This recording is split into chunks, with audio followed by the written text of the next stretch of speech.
ইরানের সামরিক কৌশলে বড় ধরনের পরিবর্তন আসছে বলে জানিয়েছেন দেশটির ইসলামী বিপ্লবী গার্ড কোরের আইআরজিসি এক জ্যেষ্ঠ কমান্ডার। তিনি বলেছেন, এতদিন প্রতিরক্ষামূলক অবস্থানে থাকা ইরান এখন আক্রমণাত্মক কৌশলের দিকে এগোচ্ছে।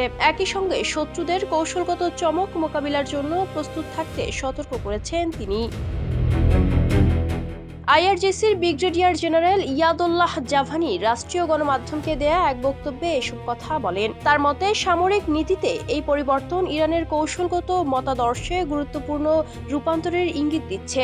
আধুনিক যুদ্ধের চ্যালেঞ্জ মোকাবিলা এবং তা অতিক্রম করতে ইরানের সামরিক কৌশল পরিবর্তন করছে। শত্রুদের জন্য এটি স্পষ্ট বার্তা বলেও মন্তব্য করেন তিনি।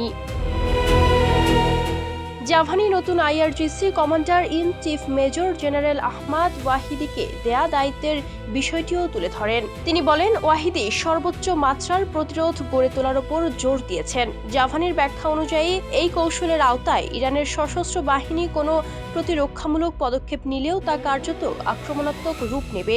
এর লক্ষ্য হবে শত্রুর হুমকি আগে থেকে শনাক্ত করে তা নিষ্ক্রিয় করা। জাভানি বলেন, শত্রুর জানা উচিত তারা আমাদের আকস্মিকভাবে চমকে দিতে পারবে না, বরং কৌশলগত চমকের জন্য শত্রুকেই প্রস্তুত থাকতে হবে।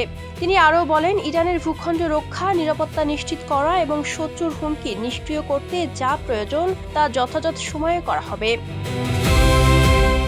ইরানের সামরিক নেতৃত্বের সাম্প্রতিক রদবদলের পর আইআরজিসির এই কমান্ডারের বক্তব্য সামনে এলো। এর মাধ্যমে দেশটির নতুন সামরিক কৌশলের একটি গুরুত্বপূর্ণ দিক প্রকাশ্যে এলো বলে মনে করা হচ্ছে। Desk report, campus Times.